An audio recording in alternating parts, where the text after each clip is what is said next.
Good evening, and welcome to Riderpiece Theater.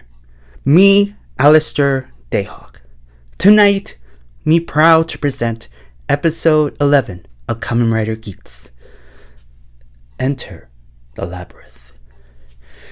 Well, guys, another great episode. A couple of reveals here and there, a lot of questions, but I have to say, in terms of just storyline, just the writing in general, pretty much like tops Revise, it tops Saber, it tops 01. So right now, story, it's very good so far. Hopefully they could keep it going. And also, guys, Christmas this year is on a Sunday, and it's in a couple of weeks, believe it or not, and the year is done. Who do you think Yuya is gonna kill off? I'm getting this feeling that it could be Keiwa. Keiwa's gonna go because he is a popular character, if not the popular character. Ace right now may be on second, but Jesus, I get this feeling that Keiwa's gonna go. Maybe even Neon is gonna go.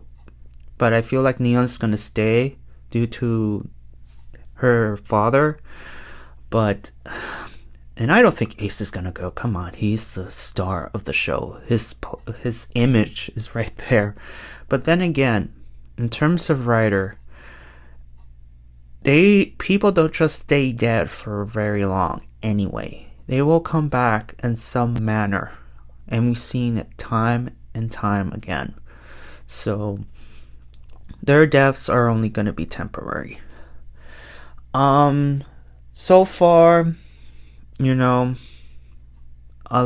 it's great. I mean, what else can I say? There were great moments. There's a little bit of reveals and questions.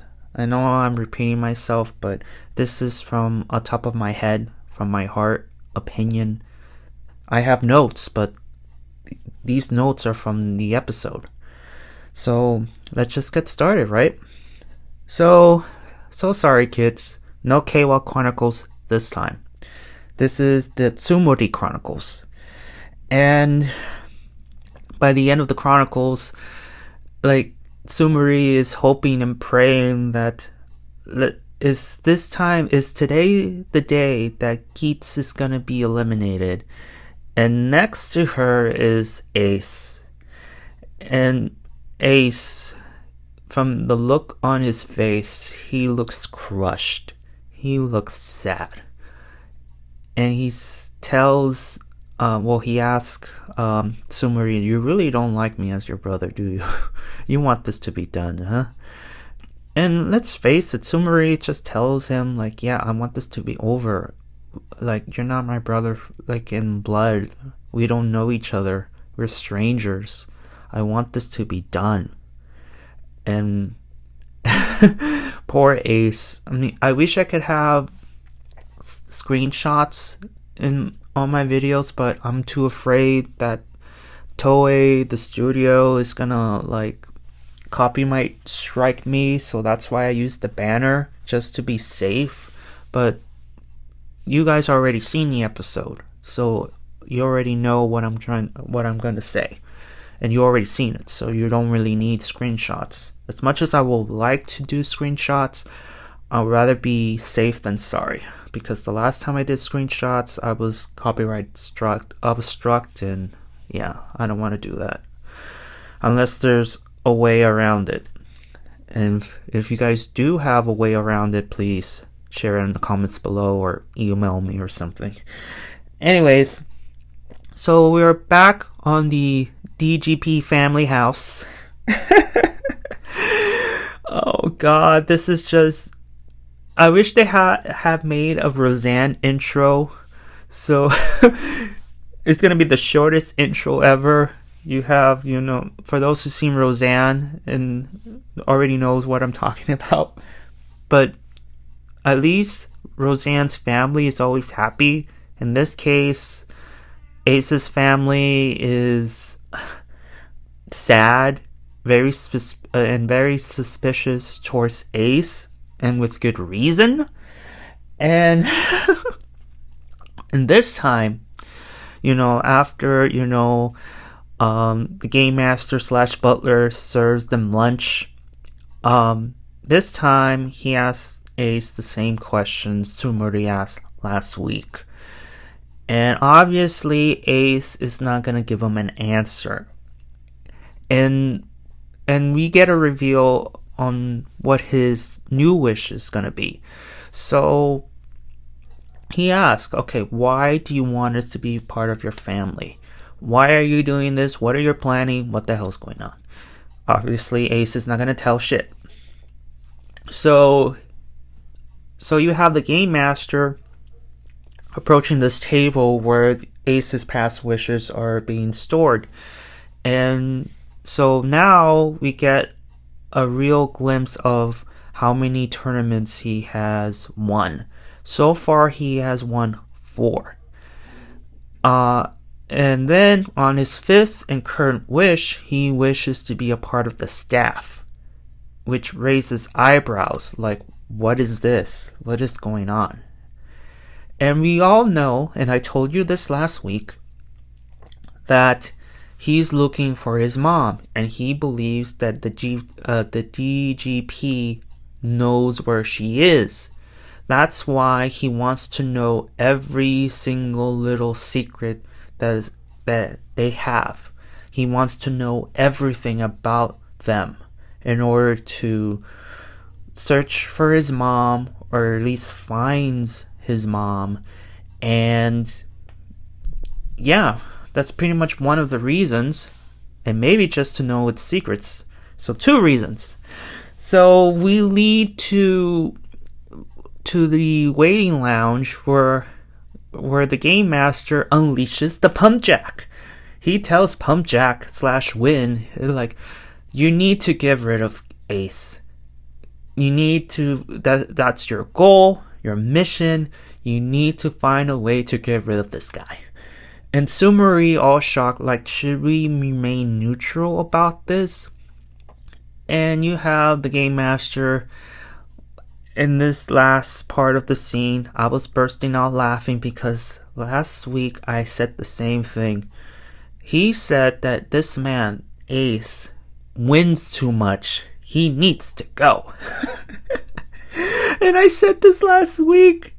I mean, aside from trying to protect the secrets of the DGP, he just wants to get rid of him because he wins too much. So 2 reasons. He wins too much, and he wants to protect the secrets. So, yeah. So, that's why. I was bursting laughing because that's what I just said last week. Okay. And again, this is supposedly Ace's family that he wished for. And you have, quote-unquote, Ace's papa is trying to get rid of his son.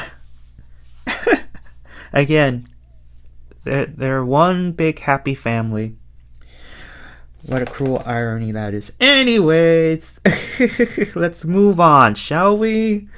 So, we move to Keiwa, who is a shadow of his former self, his former glory. He is wasting his life away on lotto tickets. He doesn't want to work. He just wants to give up.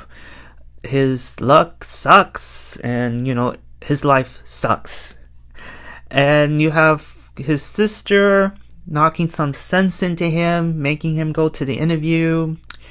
And he goes on a bus that goes round and round. Then next you know, the ground collapses, and he goes, along with the other passengers on that bus, into hell.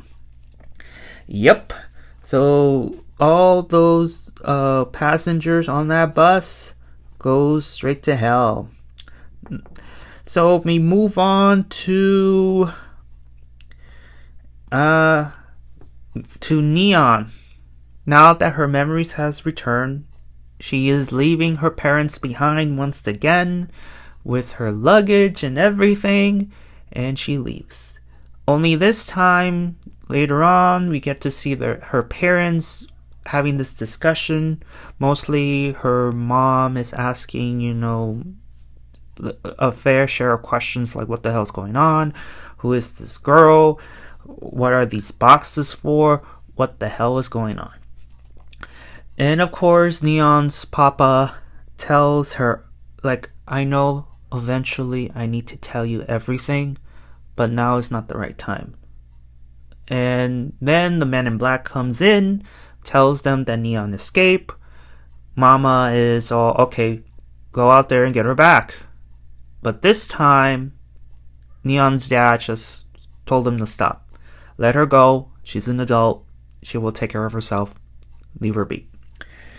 Yeah, so no more Men in Black in chase.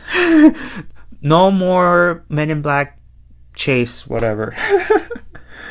No more Neon chasing. Okay, so speaking of Neon escaping, she meets up with Ace, continues the conversation she had with him last week. And, and Ace gives answers that we all knew already. Neon asks, okay, you've been a part of this tournament for so long. How come you didn't make a wish to get your mom back? And of course, Ace tells her, I tried that. I really did, but it didn't work. And Neon realized that maybe there are some wishes that cannot be achieved or granted. But Ace is determined to find her no matter what, even if his life is at risk. Typical hero, speech. As much as I don't like Ace all that much, I give him credit when credit is due. And he is willing to be a part of this weird family, to deal with Sumari's pouting and eventual Papa's, scheming to get rid of him just to find his mom. I give him credit when credit's due. And also, Ace tells Neon, like, do you believe me? I don't care if you believe me or not, but I'm trying to find my mom.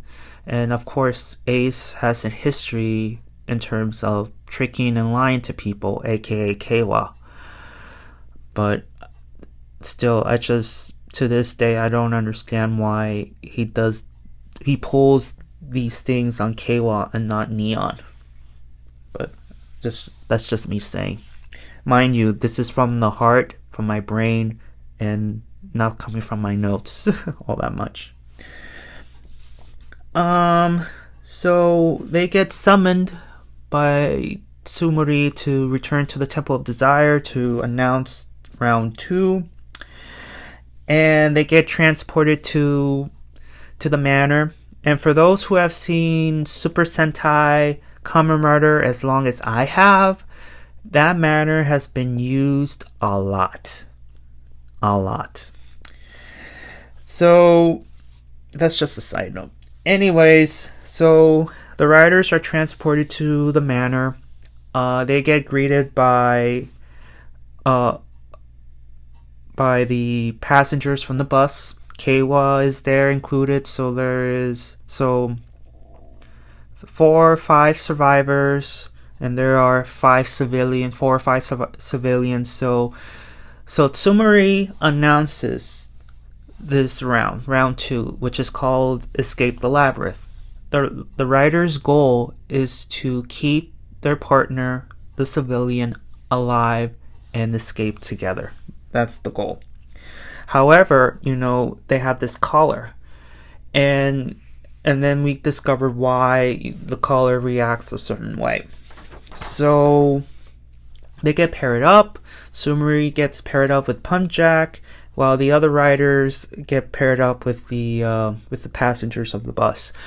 Mind you, we don't know what happened to the others. Maybe they're held captive in a mansion somewhere, or the Squidward's like, nah, we only want these people. You guys can go somewhere else or back to your real world, whatever. So we don't know what happened to the others. So they get to the exit and discover that it's password locked. So in order to unlock the gate, they need to solve the clue and the password. Next, they get greeted by Squidwards in maid and butler outfits. And what makes matters worse, two Squidwards have a driver, and they transform to the Squid Riders, as I like to call the Squid Riders. So squids and plants. Yeah, it's a weird fusion. Next, the colors react. And Ace realized that the colors react when the Squidwards approach or in the area. So they try to strangle their victims, and then if they come too close, they may get choked out and die and that sort of thing. So they react when the Squidwards are near. So Ace realizes this, so he quickly jacks Neon's speed buckle, transforms, destroys them, and they try to escape inside the house. Meanwhile, the two Squidwards get resurrected. Well, the Squid Riders get resurrected, so they come back. So that didn't help. However, what makes matters even worse, they get greeted by more Squidwards. So yeah, they get greeted by more Squidwards and they get separated. They get lost. And then all the while, the game master calls the writers, telling the obvious, like, yeah, the Squidwards are getting stronger. They can transform into riders now. So I'm gonna send you boxes in order to tip the scale to your favor. And all the while, we get back to the waiting lounge, and he is in shock. Like, wait, this is not supposed to happen. This is not part of the plan. So he tries to call somebody, which leads to the greenhouse.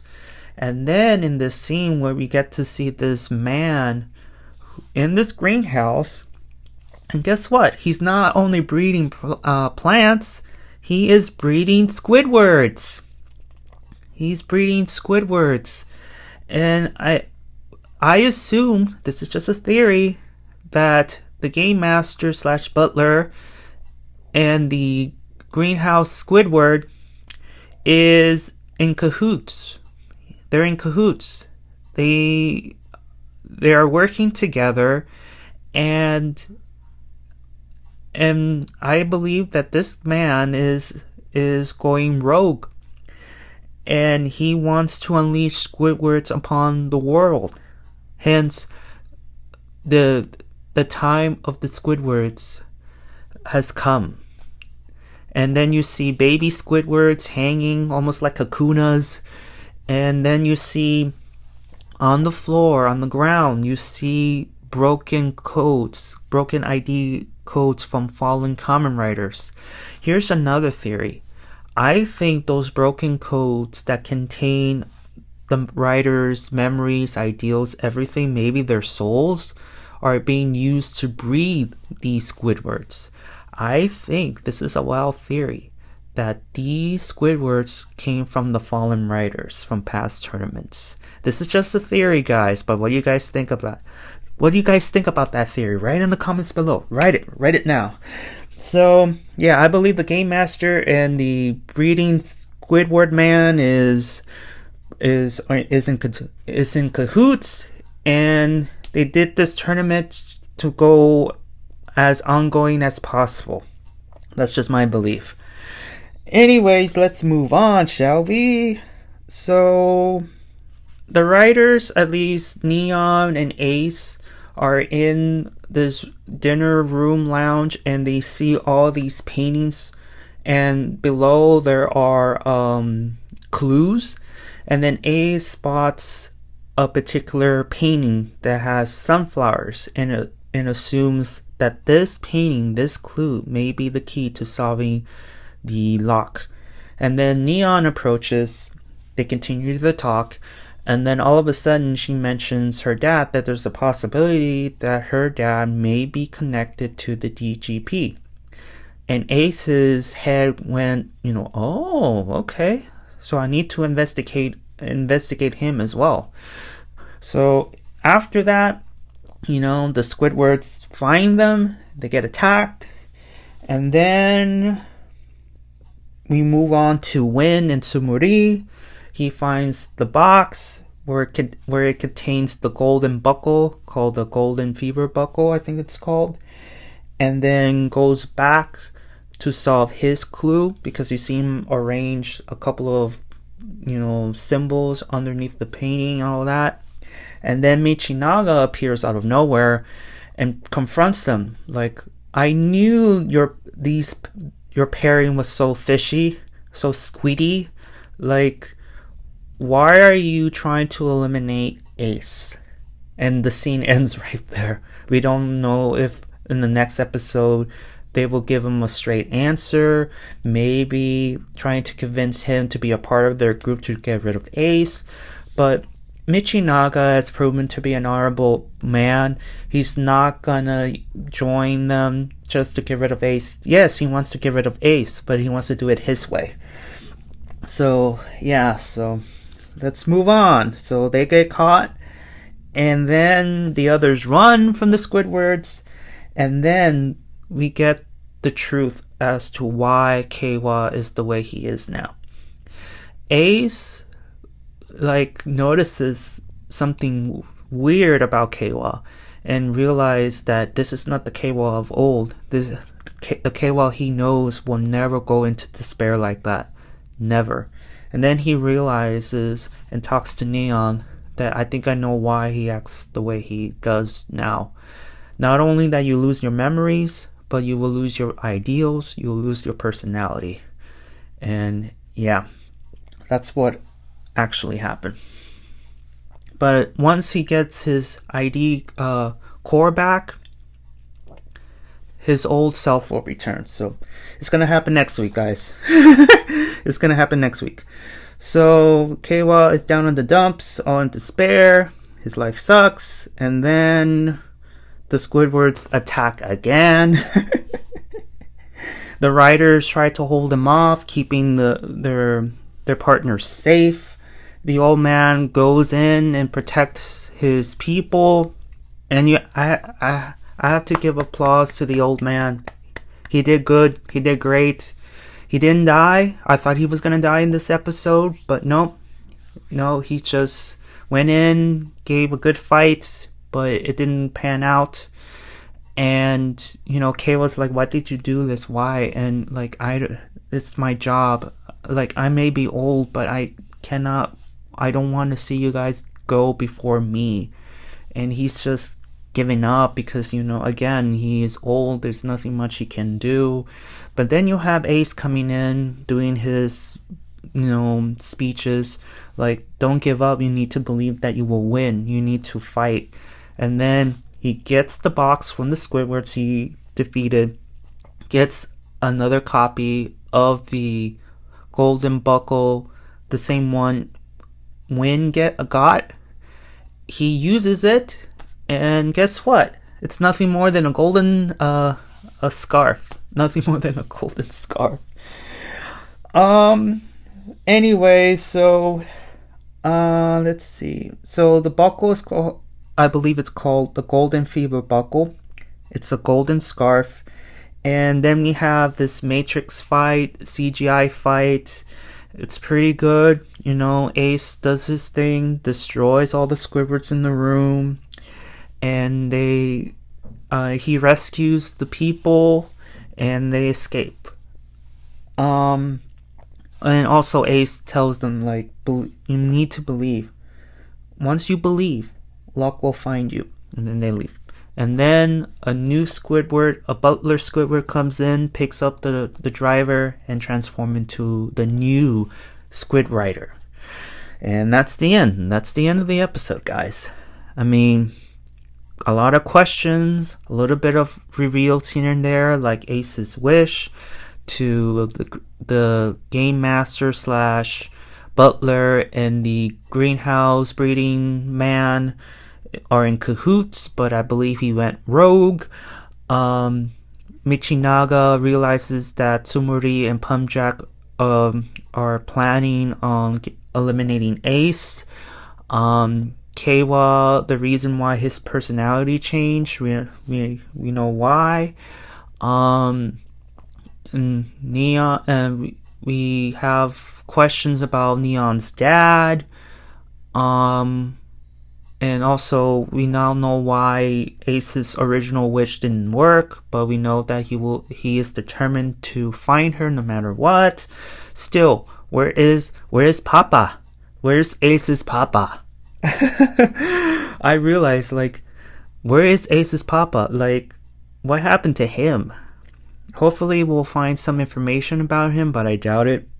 Other than that, oh, also, we don't know what happened to the other passengers on that bus, so I don't know about that. Maybe they're in the real world, or they're somewhere within the manor, which is like a secret mission they need to unlock. I don't know. But other than that, another great episode. What do you guys think about the new episode of Geats? Did you like it? Did you dislike it? And if so, what would you change? Also, guys, did I miss anything? I need to know, because I want to try my best to mention every single detail. But in case I do miss anything, please write on the comments below. Did you like my theories? Did you like my theories? Please do write in the comments below. If you have your own theories, also write in the comments below. Please be interactive with me. I love writers so much, and I like to discuss these theories, with you guys. What else? Other than that, I think that's it. Well, thank you so much for listening. Please give a like if you like this video, and please subscribe. If you dislike it, that's okay. Thank you so much for listening towards the end. Also, again, I think I mentioned this earlier, but who do you guys think is going to get killed off on Christmas Day? Because remember, Christmas is coming in a couple of weeks, and it falls on a Sunday. So who do you think it's going to go? Because my theory is, it has to be a writer that we are in love with, that you want them to succeed. And the two writers for me that they're at risk, I believe, is sqiud, definitely, and also Neon. So one of those two may be killed off on Christmas Day, or maybe, just maybe, sqiud's sister is gonna go. Ooh, that's a wild theory, right? Because there's rumors going around that sqiud's sister could be a part of this current tournament. And if that's true, do you think sqiud's sister is gonna get killed off? That will be very sad, but that's something I could imagine Yuya would do. But what do you guys think about that? Alright, guys, I need to go before I start rambling, and what will happen if I do. So thank you so much, and I will see you all on the other side of oblivion. Johnny!